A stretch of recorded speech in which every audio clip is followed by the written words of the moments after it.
ముద్రగడ పద్మనాభ రెడ్డి అని ఎందుకు అంటున్నామంటే అందరికి కూడా తెలిసిన విషయమే. 2024 సార్వత్రిక ఎన్నికల్లో వైఎస్ఆర్సీపీ పార్టీ ఓడిపోతే ఆయన ఇంటి పేరు రెడ్డిగా పెట్టుకుంటానని ఆయన చెప్పాడు. దానికి అనుగుణంగానే మార్పించుకున్నాడు కూడా. అయితే ఇప్పుడు అదే ముద్రగడ్డ పద్మనాభ రెడ్డి గారికి ఆరోగ్యం అయితే బాగలేదు. ప్రస్తుతం హైదరాబాద్లోని ఒక ప్రైవేట్ హాస్పిటల్లో వెంటిలేటర్ మీద ఆయనకి చికిత్స అయితే కొనసాగుతుంది. ప్రస్తుతం వాళ్ళ కూతురు కావచ్చు, మరికొంతమందిలో ఉన్నటువంటి ప్రశ్న ఏమిటంటే వైఎస్ఆర్సీపీకి సంబంధించి కావచ్చు, జగన్మోహన్ రెడ్డి గారికి సంబంధించి కావచ్చు, అనేక క్లిష్ట సమయాల్లో వాళ్ళ తరపున మాట్లాడడం కావచ్చు, వీటన్నిటికీ సంబంధించి ముందు నిలబడ్డ వ్యక్తి ముద్రగడ్డ పద్మనాభ రెడ్డి.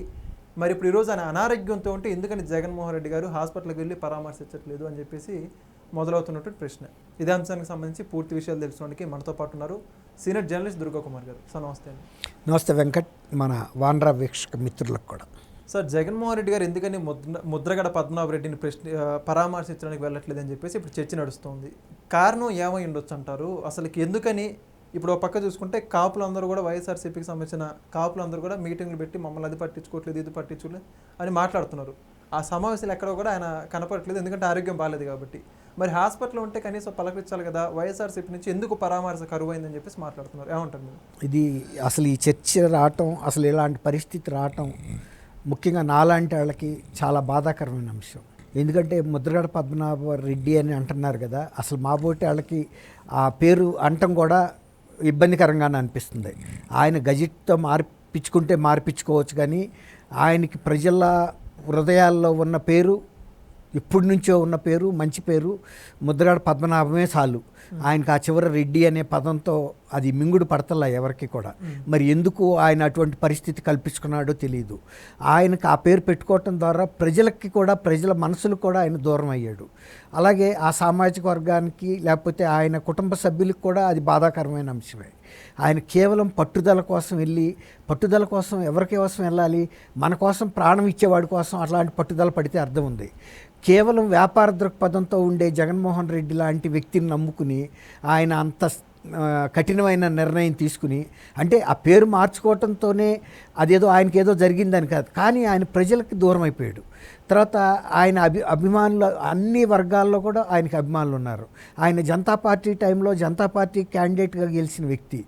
అలాంటి లౌకికవాది ఆయన ఏ ఒక్క సామాజిక వర్గానికో చెందిన వ్యక్తిగా ఎవరో ఎప్పుడు కూడా భావించలేదు. తర్వాత ఆయన్ని ఇవాళకి కూడా ఆయన శత్రువర్గాలు కూడా శత్రువర్గాలంటూ ఆయనకి ఎవరు లేరు. అంటే రాజకీయంగా విభేదించే వ్యక్తులు కూడా ఆయన్ని ఎవరు కూడా అవినీతి పరుడని కూడా అనలేరు. తర్వాత ఎన్టీ రామారావు గారు లాంటి వ్యక్తి కూడా ముద్రగడ పద్మనాభం గారికి అత్యంత గౌరవమైనటువంటి స్థానం ఇచ్చాడు. ఆయన మంత్రివర్గంలో కానీ, ఆయనతో వ్యవహరించే తీరులో కానీ అంత గౌరవం ఇచ్చిన వ్యక్తి, ప్రజల్లో పత్తిపాడు నియోజకవర్గంలో అంత గౌరవం పొందిన వ్యక్తి. ముఖ్యంగా దళిత వర్గాలు అందరూ కూడా ఆయన్ని ఒక దేవుడిలాగా కూడా చూసేవాళ్ళు. మరి అటువంటి వ్యక్తి వాళ్ళ వైఎస్ఆర్సీపీలో చేరుతున్న టైంలోనే వాళ్ళ అమ్మాయి క్రాంతి కూడా చెప్పింది, నాన్నగారు మీరు తప్పు చేస్తున్నారు, జగన్మోహన్ రెడ్డిని నమ్మి మీరు పవన్ కళ్యాణ్ గారికి వ్యతిరేకించడం తగదు, అది ప్రజలు కూడా హర్షించరు అని కూడా చెప్పింది. తర్వాత అసలు మీకు కష్టకాలంలో కానీ ఇప్పుడు కూడా మీకు రాజకీయ ప్రాధాన్యత ఇవ్వటం లేదు, మిమ్మల్ని రాజకీయంగా ఉపయోగించుకుంటానికి చేస్తున్నాడు అని ఖచ్చితంగా అది 100కి 200% నిజం అనేది తేలిపోయింది. ఆయన మాచర్ల ఎక్స్ఎమ్మెల్యే బాక్సులు పగలగొట్టిన పిన్నెల్లికి రామకృష్ణారెడ్డిని పలకరించడానికి 40 లక్షలకు పెట్టి హెలికాప్టర్ పెట్టుకుని నెల్లూరు వెళ్ళి పలకరించి వచ్చాడు. ఆయన ఏం ఘనకార్యం చేశాడని. ఇంకోటి ఏంటంటే, ఈయన ముద్రగడ పద్మనాభం గారికి పరిస్థితి బాగాలేదు, ఆయనకి కొంచెం తీవ్రమైన అనారోగ్యం ఉంది. అంతకుముందు కూడా ఇక్కడ హాస్పిటల్లో వైద్యం చేసుకుని మళ్ళీ వెళ్ళిపోయాడు కిర్లంపూడి. వెళ్తే అప్పుడు జగన్మోహన్ రెడ్డి గారు మాట వరుసగా అవసరమైతే మీకు ప్రత్యేక విమానం పెట్టైనా మిమ్మల్ని హైదరాబాద్ పంపిస్తానన్నప్పుడు కూడా ఆయన ఎంత నిజాయితీ పరుడంటే, ఆయన గతం కూడా మర్చిపోయి నాకు అంత అర్హత లేదని చెప్పుకున్నాడు. ఆయన అంతకన్నా గొప్ప అర్హత ఆయనకు ఉంది. ఎందుకంటే ఎవరికోసమైనా ప్రాణం ఇవ్వగలిగిన వ్యక్తి ముద్రగడ పద్మనాభం గారు. అసలు నిజానికి ఆయన రాజకీయ భవిష్యత్తును కూడా పణంగా పెట్టి ఆయన అనేక కార్యక్రమాలు చేశాడు. ఇది కేవలం సామాజిక వర్గాన్ని ఏదో ముందుకు తీసుకెళ్లాలని. అట్లాగే తను వ్యక్తిగతమైనటువంటి దీన్ని కూడా పణంగా పెట్టి మొన్న జగన్మోహన్ రెడ్డి గారికి పిఠాపురంలో పవన్ కళ్యాణ్కి వ్యతిరేకంగా పోరాటం చేశాడు.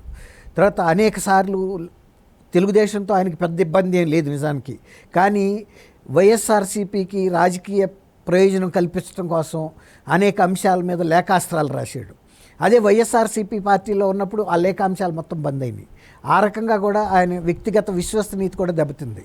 అయినా కూడా ఆయన అది కూడా పణంగా పెట్టాడు. ఎందుకో జగన్మోహన్ రెడ్డి గారి మీద ఆయనకి ఆ నమ్మకం ఏర్పడింది. అట్లా అన్న మనిషి కనీసం ఆయన మొన్న వచ్చేటప్పుడు ఏం స్పెషల్ హెలికాప్టర్లు ఏం తీసుకురాలా, వాళ్ళ కుటుంబ సభ్యులు అంబులెన్స్లోనో ఏదో తీసుకొచ్చి ఇతరులను ఎలా తీసుకొస్తారో అలాగే చేర్చారు.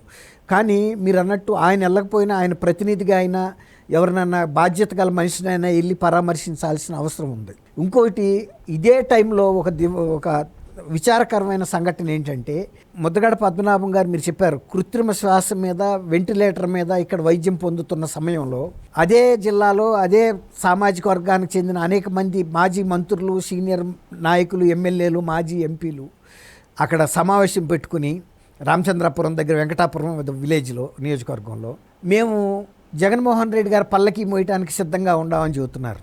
ఒక పక్కనేమో ఆ సామాజిక వర్గం కోసం సర్వస్వం త్యాగం చేసిన ముద్రగడ పద్మనాభం గారు జీవన్మరణ పోరాటంలో ఉన్నాడు ఇక్కడ. అది సందర్భమా? అది మొత్తం కాపు సామాజిక వర్గంలో యువతకి ఆలోచన పరులను అందరినీ కూడా ఒక సందిగ్ధంలో పడేసింది. ఒక పక్కన సామాజిక వర్గంలో వ్యక్తి ముఖ్యమంత్రి కావాలని కోరుతున్న టైంలో బోయిలుగా ఉంటామని పోటీలు పడి వీళ్ళు మీటింగులు పెట్టి తీర్మానాలు చేశారంటే, అంటే వీళ్ళు పాలకులుగా మన కాపు సామాజిక వర్గంలో ఎవరు లేరని ఇంత దివాళా కోరదనపు సమావేశం చేయటానికి ఇలాంటి నాయకులు అవసరమా మనకి? ఈ సామాజిక వర్గాన్ని అధికార పీఠం మీద కూర్చోబెట్టే ప్రయత్నం చేసే వ్యక్తులు కావాలి, కానీ బోయిలుగా ఇన్నాళ్ళ నుంచి పనిచేసిన వ్యక్తులు ఇంకా ఈ తరతరాలు బోయిలుగా కోరుకునే ఇట్లా ఉంటే పార్టీ వద్దు, ఇలాంటి నాయకులు కూడా మాకొద్దు అనే పరిస్థితికి వచ్చింది. ఇప్పుడు మీరు అడిగారు, అంటే నాకు పూర్తిగా తెలియదు, సబ్జెక్ట్ టు కరెక్షన్ ఏంటంటే, ఇవాళ పద్మనాభం గారిని యశోద హాస్పిటల్లో మరి మెడికల్ బిల్స్ కూడా బాగా ఎక్కువ అవుతున్నదనే ఉద్దేశం మీద నేను యూట్యూబ్లో చూశాను. నేను ఆయన్ని వేరే ఇంకొక ఆసుపత్రికి మార్చారని అంటున్నారు. ఒకటి నేను వ్యక్తిగతంగా నమ్మేది ఏంటంటే, ఇతర రాజకీయ నాయకుల్లాగా మంత్రులు, ఎంపీగా పనిచేసిన వ్యక్తుల్లాగా ముద్రగడ పద్మనాభం గారు అయితే డబ్బులు సంపాదించలేదు. అది నాకు బాగా తెలుసు. అటువంటి వ్యక్తి ఆయన కాదు, కరప్షన్ చేయలే.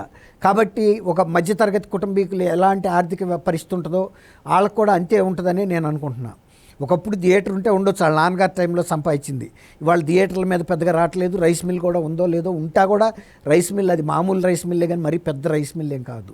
కాబట్టి దానికి తోడు ఆయన రాజకీయంగా ఉండటం వలన అనేక ఖర్చులు ఆయన సొంతంగా కూడా పెట్టుకుంటాడు. ఆయన దగ్గరికి అనేక మంది వచ్చేపోయే ఇల్లు అది. ఆ విధంగా చూసినప్పుడు జగన్మోహన్ రెడ్డి గారికి పద్మనాభం గారి పట్ల ఏ మాత్రం కూడా ఒక బాధ్యత కానీ, కనీసం వాళ్ళ తండ్రి వయస్కుడు ఆయన మరి హాస్పిటల్లో ఉన్నప్పుడు ఒక ప్రతినిధినైనా ఆయన త్వరగా కోలుకోవాలని పుష్పగుచ్చి ఇచ్చి పంపిస్తారు. అసలు క్రిమినల్స్నే వెళ్ళి స్పెషల్ హెలికాప్టర్లోనూ ఎంత 100 కిలోమీటర్లు ప్రయాణం చేసి వెళ్ళే జగన్మోహన్ రెడ్డి గారు హైదరాబాద్లో ఉన్న పద్మనాభం గారిని చూడటానికి రావటం పెద్ద విషయమా? ఆయన ప్రత్యేకమైన విమానాల్లో కూడా అనేక సందర్భాల్లో కూడా వెళ్ళాడు. చాలా చిల్లర అంశాల గురించి. అసలు రెగ్యులర్ ఫ్లైట్లు కూడా ఉన్నాయి కదా హైదరాబాద్ రావడానికి ఎంతసేపు విజయవాడ నుంచి. కానీ ఇది ఆ సామాజిక వర్గంలో ప్రజలు అందరినీ, తర్వాత వ్యక్తిగతంగా ముద్రగడ పద్మనాభం గారి అభిమానులకు కూడా మీరన్న బాధ ఉంది. ఎందుకంటే జగన్మోహన్ రెడ్డి గారి కోసం అంత త్యాగం చేసిన ముద్రగడ పద్మనాభం గారికి ఇంత మాత్రం అయినా ఒక కట్టెసిగా ఆయన వెళ్ళి పరామర్శించాల్సిన బాధ్యత లేదా? ఇటువంటి వ్యక్తి రేపు బాధ్యతాయుతమైన పదవుల్లోకి వస్తే ఆ బాధ్యతల్ని ఎలా నెరవేర్చుతాడనేది మనకి ఇక్కడే తెలిసిపోతుంది. అంటే ఆయన్ని నమ్ముకున్న వ్యక్తులు, నిజమైన నిజాయితీ పరులు జగన్మోహన్ రెడ్డి కొలువులో బతకలేరు. క్రిమినల్స్ లేకపోతే అనేక కుంభకోణాల్లో మునిగి తేలుతున్న వ్యక్తులకి ఏది జరిగినా దూసుకెళ్తాడు.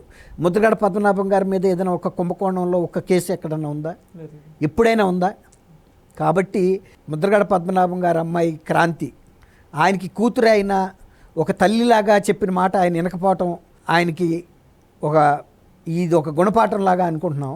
మా బోటాళ్ళకి అంటే నేను 79 నుంచి ఉన్నా, ఆయన బహుశా 78లో ఫస్ట్ టైం ఎమ్మెల్యే అయ్యి ఉండాలి. మా బోటాళ్ళకు కూడా ఆయన్ని వ్యక్తిగతంగా దగ్గరగా చూశాం కాబట్టి ఆయన ఎంత నిజాయితీగా ఉంటాడో, ప్రతిదీ ఏదైనా ఆయన వ్యక్తిగతంగా ఖర్చు పెట్టుకుంటాడు. ఇక్కడికి హైదరాబాద్ వస్తే జయా హోటల్లో దిగేవాడు, ఆయనే రెంట్ కట్టుకుంటాడు, ఆయనతో పాటు ఉండే వాళ్ళకి ఆయనే ఫుడ్ పెట్టిస్తాడు. కానీ చాలామంది నాయకులు వేరే వాళ్ళ మీద వాలిపోతారు ఇట్లాంటి ఖర్చులకి. ఆయన ప్రతి పైసా కూడా కట్టి వెళ్తాడు, అట్లా ఉండేవాడు మొదటి నుంచి. కాబట్టి అటువంటి వ్యక్తి జగన్మోహన్ రెడ్డి దగ్గరికి వెళ్తే ఎట్లాంటి గుణపాఠం నేర్చుకోవాలో అంత నేర్చుకున్నాడని అనుకుంటున్నాను. కానీ ఆయన త్వరగా కోలుకుని సంపూర్ణ ఆరోగ్యంతో మళ్ళీ కిర్లంపూడిలో ఆయన ప్రశాంత జీవనం కొనసాగించాలని నేను వ్యక్తిగతంగా కోరుకుంటాను. Thank you sir. Thank you Venkat, మన వీక్షకులకు.